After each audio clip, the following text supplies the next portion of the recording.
Important जो है संबोधन हो रहा है, पीएम मोदी कर रहे हैं चाइना में। एक बार वहां चलते हैं, इम्पोर्टेंट डेवलपमेंट्स आ रहे हैं वहां पे।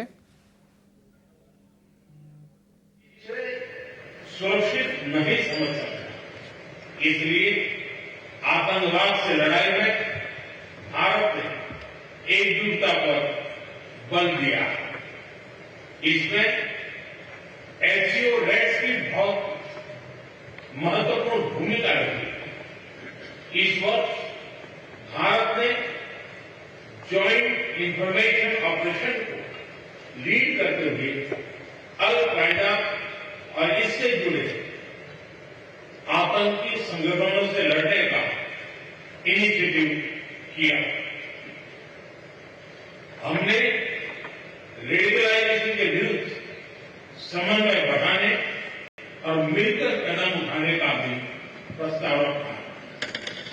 टेरर फाइनेंसिंग के खिलाफ आवाज उठाई।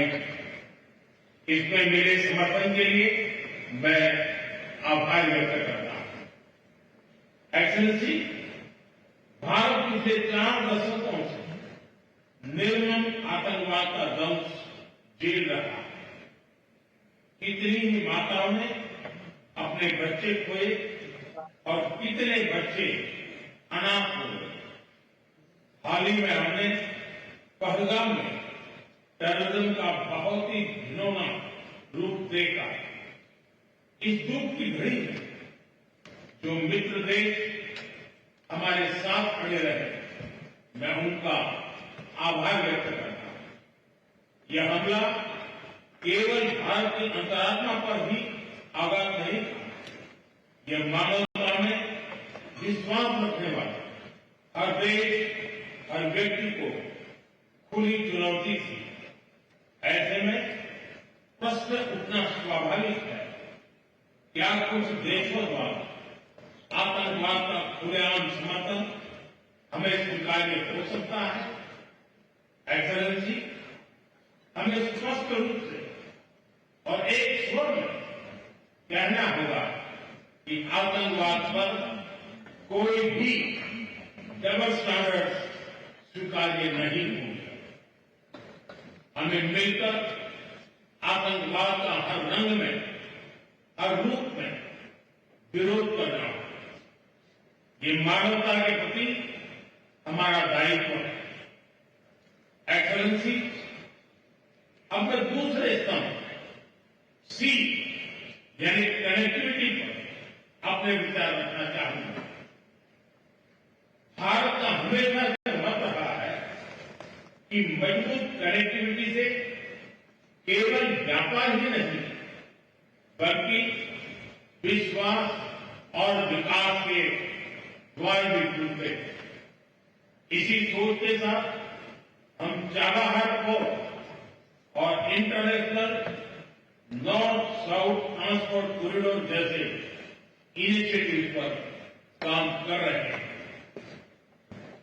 इनसे हम अफगानिस्तान और मध्य एशिया के साथ संपर्क बढ़ा सकते हैं। हमारा मानना है कि कनेक्टिविटी के हर प्रयास में संप्रभुता और क्षेत्रीय अखंडता का सम्मान होना चाहिए। यही एससीओ चार्टर के मूल सिद्धांतों में भी विदित है। Connectivity that bypasses sovereignty, losing trust and meaning.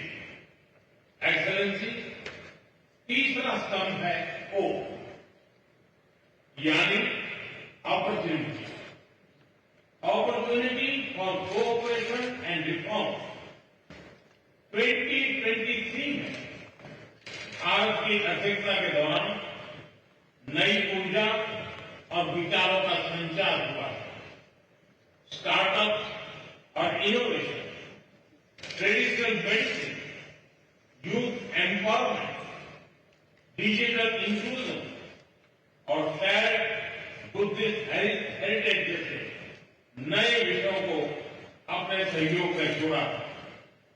हमारा प्रयास था कि एससीओ को सरकारों के परे भी ले जाए। सामान्य मानवी, यंग साइंटिस्ट, स्कॉलर्स और स्टार्टअप्स को भी आपस में जोड़े। हमारे पीपल टू पीपल टाइम को दृढ़ता देने के लिए मैं आज एक और सुझाव रखना चाहूंगा। एचसीओ के अंतर्गत एक सिविलाइजेशन डायलॉग फोरम बनाया है। इससे हम अपनी प्राचीन सभ्यताओं, कला, साहित्य और परंपराओं को वैश्विक मंच पर साझा कर सकते हैं। एक्सेलेंसी, आज भारत रिफॉर्म, परफॉर्म, ट्रांसफॉर्म के मूल मंत्र पर आगे बढ़ रहा है। कोविड हो या वैश्विक आर्थिक अस्थिरता, हमने हर चुनौती को अवसर में बदलने का प्रयास किया है। हम लगातार वाइड रेंजिंग रिफॉर्म पर काम कर रहे हैं। इसे देश में विकास के साथ साथ अंतर्राष्ट्रीय सहयोग के लिए भी नए अवसर खुल रहे हैं। देना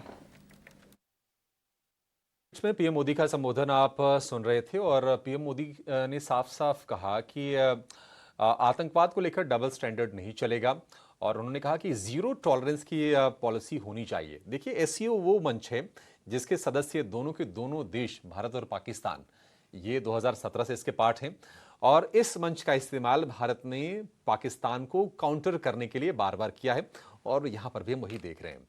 ईस्ट और वेस्ट को कहीं न कहीं बैलेंस करने के लिए भी एससीओ के प्लेटफॉर्म का भारत इस्तेमाल करता रहा है और पीएम मोदी ने, अब देखिए आगे क्या बातचीत होती है, ट्रेड को लेकर क्या बातचीत होती है, एससीओ डेवलपमेंट बैंक को लेकर क्या सहमति बनती है, क्या अपडेट्स आते हैं, इस पर हमारी नज़र रहने वाली है।